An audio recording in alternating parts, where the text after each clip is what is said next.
Hey guys, Spirit of the Law here. In this video, we're going to look at all the different types of trample, splash, blast, and related area of effect damage in Age of Empires 2.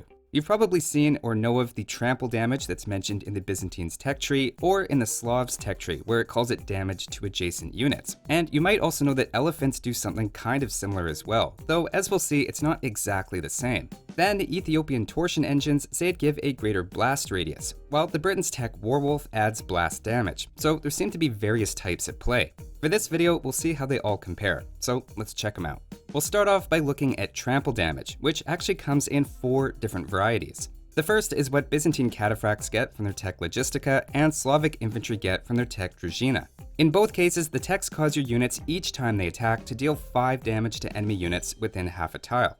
It doesn't apply to the unit they're directly fighting though, so if they're just fighting one-on-one, there's no extra effect. Interestingly, this goes right through any armor the enemy unit has, and it isn't even affected by hills, which is actually pretty unusual. For a Cataphract, it's possible to have 6 or even 7 extra units taking that 5 damage with each attack. For example, with trample damage, 3 elite Cataphracts can consistently beat 9 champions.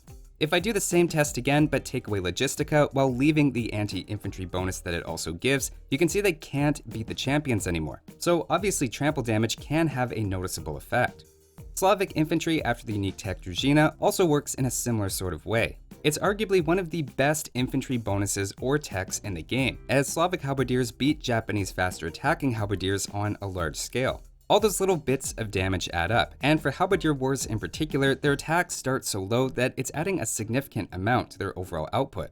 The best part though is it even does the most work when you're at a disadvantage, and when a unit is completely surrounded, they start doing 3, 4, or even 5 times their normal output in the final moments. That said, against cavalry, it's not as big of a deal. Here I have 20 Spanish halberdiers against 15 paladins, and the paladins end up with 21% of their HP left. Doing the same test again with Slavs, the paladins instead end up with 11%. So it's a slight improvement, but relative to their plus 32 bonus damage against cavalry, an extra plus 5 just doesn't have that much impact. In contrast, Japanese halberdiers win in that fight because their faster attack means more opportunities to flex their bonus damage. Examples like this are why I think of Druzhina mostly as an anti-infantry and not an anti-cavalry tech.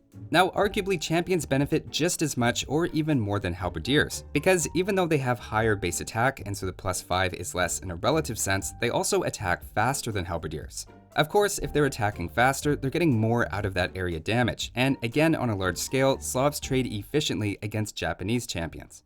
Of course, that guaranteed 5 trample damage is especially good against high melee targets. The best example of that would be the elite Teutonic Knight. Generic halberdiers barely scratch Teutonic Knights because of their incredibly high melee armor. I don't know if I'd go looking for this fight with Slavic halberdiers, but it's pretty dramatic to see the difference in results. Also, in case you're wondering, area damage from Cataphracts and Slavic Infantry is preserved after conversions, so Cataphracts especially make for nice conversion targets. An even more random fact is that the techs work by adding and not setting the trample area to half a tile. That means if you're using a mod or cheat code to enable researching techs multiple times, Cataphracts and Slavic Infantry are given a progressively wider trample area. With enough stacking, you can essentially destroy someone's entire town at the same time, or stop units in their tracks before they can reach you. But that's just the first type of trample damage, and there's still 3 more. The next is for battle elephants, who have a similar looking area of effect, but instead of a set 5 damage, they do 25% of their attack to non-targeted units immediately beside them. In this case though, armor and attack upgrades are a factor. A fully upgraded elite battle elephant can do anywhere from 16 to 21 damage depending on the civilization, so after armor it usually ends up being between 3 and 5 damage to adjacent units. That means it's often a little worse than the guaranteed 5 from Cataphracts and Slavic Infantry, but sort of in the same ballpark. It's helped a bit by the fact that battle elephants are a larger unit, so more enemy units can crowd around them. A similar but better variation of this is for Persian War Elephants, who deal 50% of their damage to units within half a tile. Basically, for any immediately adjacent unit that isn't being targeted, it's calculated as if the War Elephant was attacking it directly, and then the result is cut in half. Considering the relatively high expense of War Elephants compared to Battle Elephants, it makes sense even behind the scenes you're getting something slightly better. In addition to their already beefy stats, this is part of what makes war elephants so population efficient and allows them to hold their own against much larger armies. The final superpowered version of trample damage is for Tsar Constantine and the Abraha elephant, who deal their full damage to adjacent units. This is a rare exception though, reserved for just a couple of overpowered hero units. So that's the main trample damage mechanic in its various forms, but it's far from the only type of area of effect damage that you'll encounter. Capped and siege rams also have a version of this, and again do 100% damage to every building within range. The area of damage increases with each upgrade, and especially siege rams can destroy several nearby buildings at the same time or break through multiple layers of wall at once. One strategic implication is that if you're going to build with multiple walls, it's better to try to leave a gap in between them, as that way rams are forced to break through each layer instead of all in one go. Ethiopian siege rams with torsion engines attack even half a tile further, breaking through up to 3 layers of walls at the same time.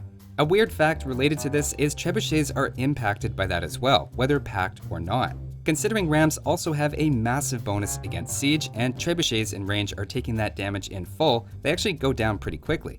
The main thing to keep in mind is it only works against trebuchets, and it also doesn't work for battering rams, as they don't do any area damage. So far, these have all been examples of area of effect damage from melee units, but there's also something similar for ranged units, usually called blast damage by the tech tree descriptions. The most obvious example is the Mangonel line, which deals the full damage to a central point and progressively less damage to units that are further away. The Mangonel has a blast radius of 1 tile, so anything within that distance takes some sort of damage. Notice there's an odd quirk that nearby units closer to the Mangonel take slightly more damage than units behind the blast center, meaning if you're gonna miss, it's better to overshoot than undershoot. Your own units also take this damage in full, unlike the trample damage that we've seen earlier. The Onager upgrade increases that range by another quarter tile in each direction. Against fairly dense enemy units, that leads to around 70% more damage overall from the combination of more units hit and more damage per shot for a unit at a given distance. Upgrading to Siege Onager adds another quarter tile to the blast radius and 25 more attack. So in this case, it increases the damage done by another 97%, or roughly doubling it. Of course, Ethiopians could also get their unique tech torsion engines, increasing the range by just under half a tile, adding in this case 53% more damage with the setup I had. In contrast, with Gunpowder, it's a bit less consistent. Bombard towers and cannon galleons don't deal blast damage at all, but the bombard cannon and turtle ship have half a tile of blast radius. That's just half the radius of the Mangonel, so it's not super impressive in comparison. The Britons can also give their trebuchets a similar half-tile blast radius with a unique tech.